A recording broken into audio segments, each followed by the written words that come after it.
बड़ी भी आप मेरी मम्मा को क्यों नहीं समझाती? मैं चिंटू से शादी करना चाहती हूँ, लेकिन मेरी मम्मा मान ही नहीं रही है।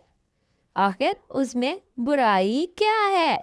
बेटा, आप ना परेशान ना हो, मैं ना पता करती हूँ कि आखिर वजह क्या है। मैं पता करती हूँ, तुम परेशान ना हो।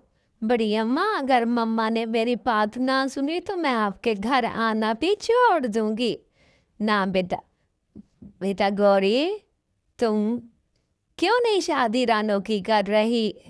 मम्मा, आपको नहीं पता, मुझे ना डर लगा रहता है कि वो आदमी कैसा हो कैसा ना हो, मेरी बेटी को पकड़ के ले ना जाए। और ये देखो, इतने सारे अंडे मेरे पास रखे हुए हैं, तो ये भी तो बाहर निकले, इनको कौन संभालेगा? चुंटू की तो शादी हो जाए, चुंटू के साथ हो जाएगी रानो की। बेटा, ऐसे नहीं करते, अपनी ज़रूरत के लिए अपनी बड़ी बेटी को कुर्बान नहीं करते। मैं पता कर, इधर से चुंटू भी मरा जाता है। दादी अम्मा, मैंने लाजमी रानो से शादी करनी है, मैंने करनी है तो रानो से शादी करनी है, वरना मैं किसी से भी शादी नहीं करूँगा। आप मेरी बात गौर से सुन ले, मैं किसी से शादी नहीं करने वाला, मैं रानो से ही शादी करूँगा।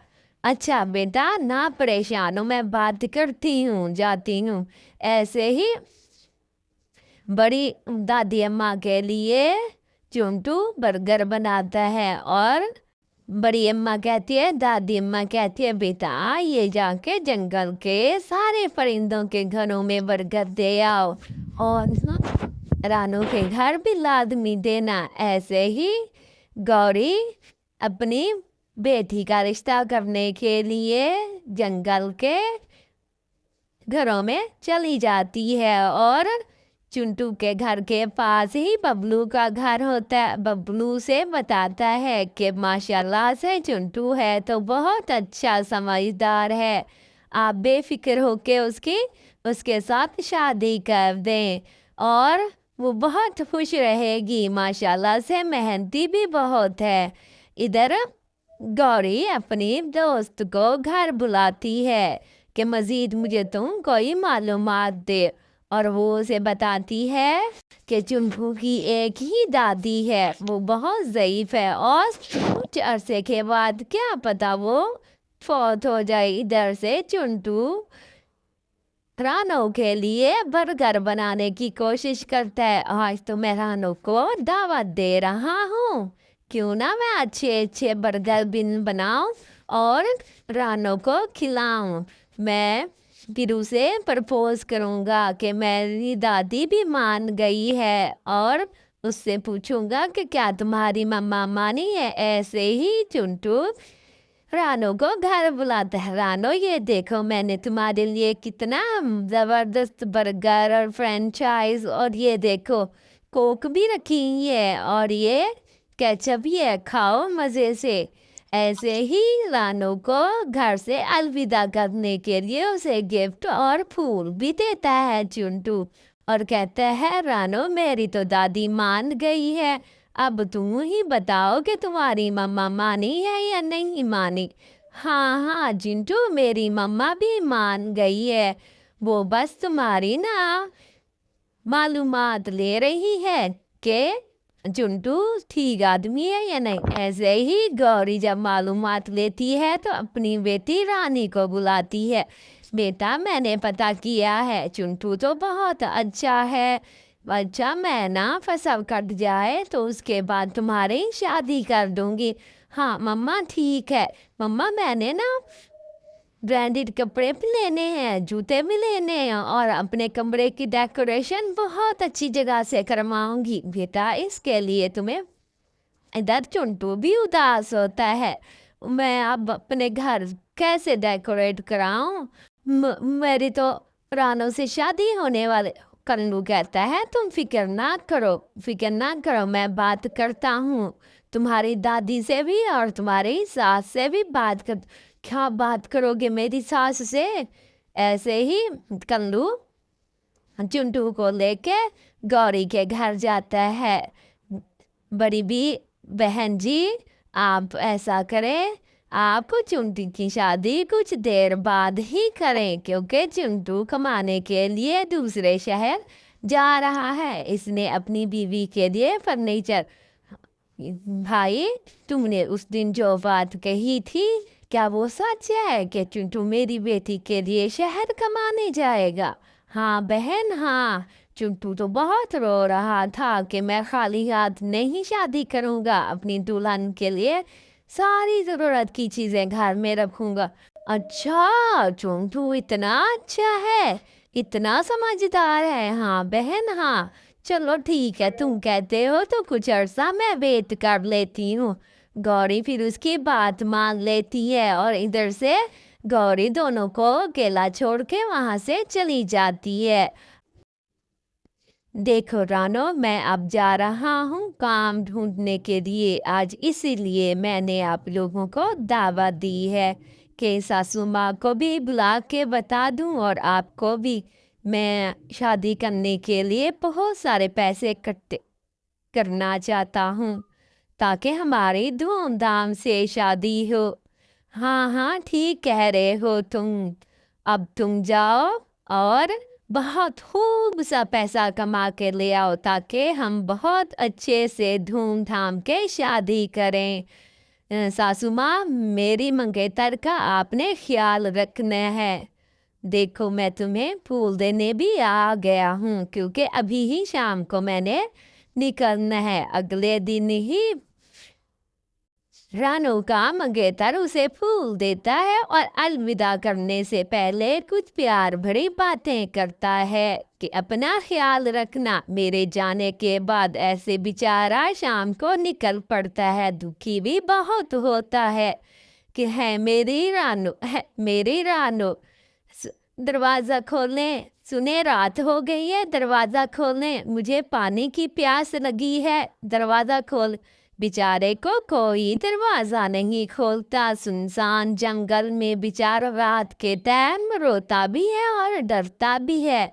ऐसे उसे भूख लगी होती है और वहाँ से चेरी उठा के खाता है। खाते ही एक कल्लो आ जाती है। वे, तुमने चेरी खा ली है? चील सरदार की चेरी। अब मैं जाके उसे बताती हूँ, तुम्हें बहुत बड़ी सजा देगा। ऐसे ही कल्लो चील को बुलाती है।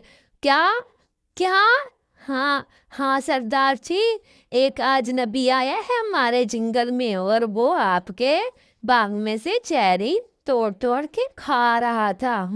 चलो मुझे चल के दिखाओ। वो नदी किनारे पास जा रहा है, जल्दी जल्दी जाएं और उसे पकड़ें, ये ना हो कि भाग जाए। चलो मैं उसको देखता हूँ। ऐसे ही टुन्नू जा ही रहा होता है कि चील उसे बुलाता, इधर आओ, तुमने मेरी चेरी बगैर पूछे खाई हैं, अब मैं तुम्हें नहीं छोड़ूंगा और तुम्हें पकड़ के ले जाऊंगा। चलो चल के मेरे खाली खेत में फसल उगाओ। जब तक फसल नहीं उगेगी तुम्हें चोरी की सजा मिलती रहेगी। जब फसल उग जाएगी तो तुम वापस अपने वतन मेरी बात तो सुने, मेरी बात तो सुने। मैंने तुम्हारी कोई बात नहीं सुनी। चलो, ये फसल पड़ी है और इसमें अनाज उगाओ। जब अनाज उग जाएंगे तो मैं तुम्हें माफ करूंगा। एक चेरी खाने की इतनी बड़ी मुझे सजा दे रहे हैं, ना करें। मैं पीछे अपना घर। जब मुझे नहीं सुननी तुम्हारी ये तकरीर, रोने वाले नाटक बंद करो और काम पे लग जाओ। झील बहुत सख्त होता है, बेचारा टुन्नू रात दिन मेहनत करके आखिरकार फसल उगाने में कामयाब हो जाता है। अब तो मैं आखिरी पानी लगाऊंगा, उसके बाद चला जाऊंगा यहाँ से। ये चील दिल ही दिल में सोचता है, ये तो बहुत मेहनती है, बेचारे ने कितनी अच्छी मेरी फसल तैयार करके दी। अब तुम आज़ाद हो और तुम अपने वतन जा सकते हो। जी सरदार जी, आपने मुझ पे बहुत बड़ा जुल्म कर दिया। मैं मंगेतर छोड़ के आया था और कुछ अरसे के लिए कमाने आया था। गलती से मैंने आपकी चेरी खा ली और मुझे ये सज़ा मिली। चील को बहुत दुख होता है कि मैंने उसका वक्त ज़ाया किया। उसे कपड़ों से भरा हुआ बैग और कुछ पैसे देते। ये लो बच्चे, अब तुम अपनी शादी धूमधाम से करो और ये कपड़ों का बैग तुम्हारी दुल्हन के लिए, तुम्हारे लिए। चील जब उसे ये सारी चीजें देता है तो बहुत खुश होता है। सरदार जी, आप तो बहुत अच्छे हैं, बहुत अच्छे। मेरी मेहनत रंग लाई। मुझे नहीं पता था कि मुझे इस मेहनत का अजर मिलेगा। आप तो बहुत अच्छे हैं। बहुत शुक्रिया आपका सरदार जी, बहुत शुक्रिया।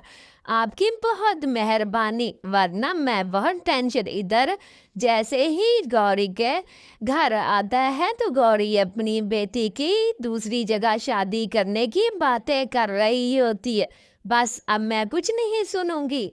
तुमने शादी लाजमी करनी है मिट्ठू के साथ। ना मम्मा ना, मैं रुन्नू का ही इंतजार करूंगी। ऐसे ही डर से सारी बातें रुन्नू सुन लेता है। सासू माँ, ये आप क्या कह रही हैं? मैं आ गया हूँ, बहुत सारे पैसे भी कमा के आया हूँ और ये देखें अपनी दुल्हन का जहेज भी लाया हूँ। अपनी दुल्हन की बड़ी मैं खुद बना के लाया हूँ देखने।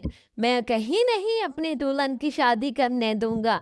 ये मेरी मोहब्बत है और इसमें मैं कामयाब हो गया। आज के बाद ऐसी बातें नहीं करनी। इधर से दोनों की बहुत धूमधाम से शादी होती है और दोनों बहुत खुश होते हैं कि शुक्र अल्हम्दुलिल्लाह, हमारी मोहब्बत हमें मिल गई। ये देखो तुम्हारा प्यारा सा घर। अब तुम मेकअप करो, घूमो फिरो, नए नए कपड़े पहनो, ऐश करो। ये तुम्हारा घर है, तुम मज़े से रहो यहाँ पे। तुम्हें कोई रोक टोक नहीं होगी। दोनों मियाँ बीवी बहुत खुश होते हैं और पुरसुकून जिंदगी गुजार रहे होते हैं। बच्चों, आप लोगों को कहानी अच्छी लगी हो तो लाइक और सब्सक्राइब ज़रूर कीजिएगा और मेरी वीडियो फुल देखा करें, दरमियान में ना छोड़ा करें। मैंने बहुत मेहनत करके ये वीडियो बनाई है। शुक्रिया बच्चों आप लोगों का और आप लोगों की मेहरबानी इन कहानियों